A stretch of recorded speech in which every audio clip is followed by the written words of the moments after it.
গাড়ি অনেকের ইমোশন, আবার অনেকের স্ট্যাটাস। তবে ইমোশনই হোক বা স্ট্যাটাস, গাড়ি কেনা এবং কেনার পর তাকে মেনটেন করা সবার পক্ষে সহজ নয়। যাদের মান্থলি ইনকাম 1 লাখের বেশি তারা নতুন গাড়ি কিনতেই পারেন, কিন্তু যাদের ইনকাম মাসে 50,000-এর আশেপাশে তাদের পক্ষে নতুন গাড়ি কেনা একটু চাপ হয়ে যেতে পারে। কিন্তু মানুষের ইমোশন, মানুষের শখ, এত কথা না ভেবেই হঠাৎ করে একটা গাড়ি কিনে ফেলে। আর তারপরই শুরু হয় প্রবলেম। যাদের বাজেট ভালো, যাদের ইনকাম অনেক বেশি, আমি তাদের কথা বলছি না, তারা তো একটা গাড়ি কিনতেই পারে আর মেনটেনও করতে পারবে। কিন্তু যাদের ইনকাম কম কিন্তু গাড়ির শখ খুবই বেশি, তারাই ভুলটা করে ফেলে। ভুল যাতে না হয়, সঠিক ডিসিশন যাতে নিতে পারেন, তাই নিয়েই আজ আলোচনা করব। তবে যাদের ইনকাম 50,000-এর আশেপাশে তারাও হতাশ হবেন না, তারাও গাড়ি কিনতেই পারেন, কিন্তু একটু ভেবেচিন্তে কিনতে হবে।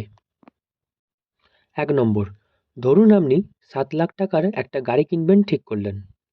1 লাখ টাকা ডাউন পেমেন্ট করলেন আর 6 লাখ টাকা ব্যাংক লোন করলেন 5 বছরের জন্য। এবার প্রতি মাসে ধরুন 9,000 টাকা ইএমআই দিতে হবে 5 বছর ধরে। এবার হিসেব করে দেখবেন লোন নেয়ার জন্য আপনাকে প্রায় 90,000 টাকা বেশি দাম দিতে হচ্ছে। মানে 7 লাখ টাকার গাড়িটির দাম বেড়ে হয়ে গেল 7,90,000। এবার গাড়িটি কেনার পরেই তার দাম প্রায় 2 লক্ষ টাকা কমে যাবে, কারণ সেটা সেকেন্ড হ্যান্ড হয়ে গেল। যদি আপনি 5 বছর পর গাড়িটি বিক্রি করতে যান, তখন ওই গাড়িটি বিক্রি হবে 2 লক্ষ টাকায়। তাহলে প্রায় 6 লক্ষ টাকা লস হলো। যাদের ইনকাম ভালো, যাদের মান্থলি ইনকাম অনেক বেশি, তাদের কাছে এটা কোনো ব্যাপারই নয়, কিন্তু মধ্যবিত্ত লোকের ক্ষেত্রে এটা অনেক বড় ব্যাপার। তাই যাদের ইনকাম মাসে 50,000-এর আশেপাশে তারা নতুন গাড়ি না কিনে পুরনো গাড়ি কিনতে পারেন। এবার বলবেন, পুরনো গাড়ি তো বারবার খারাপ হবে, তাতেও তো অনেক খরচা হয়ে যাবে। কিন্তু যদি একটু দেখে শুনে গাড়ি কিনতে পারেন, যদি গাড়ি সম্পর্কে আপনার আইডিয়া থাকে, তাহলে পুরনো গাড়ি কিনলে ঠকবেন না, উল্টে অনেক লাভবান হবেন।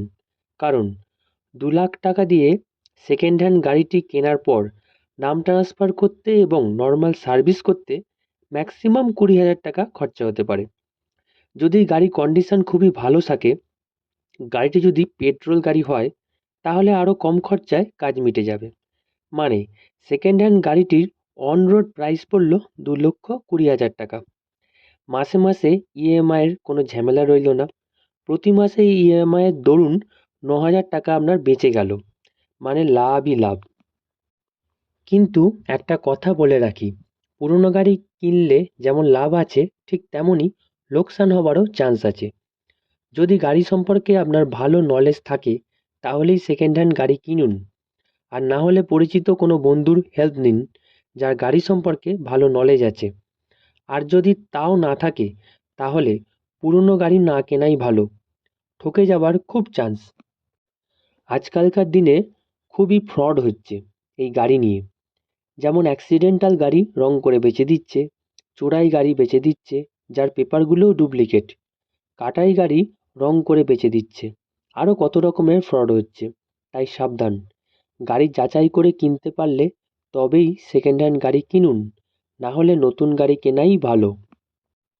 আর যাদের ইনকাম মাসে 30,000 বা তার নিচে, তারা গাড়ি কেনার কথা ভাববেনই না। পুরনো হোক বা নতুন, কষ্ট করে বা লোন নিয়ে গাড়ি হয়তো কিনে ফেলবেন, তারপর ওই গাড়ির খোরাক জোগাতে গিয়ে পকেট ফাঁকা হয়ে যাবে। তাই বলবো, যতই শখ থাকুক না কেন, একটু কন্ট্রোল করুন।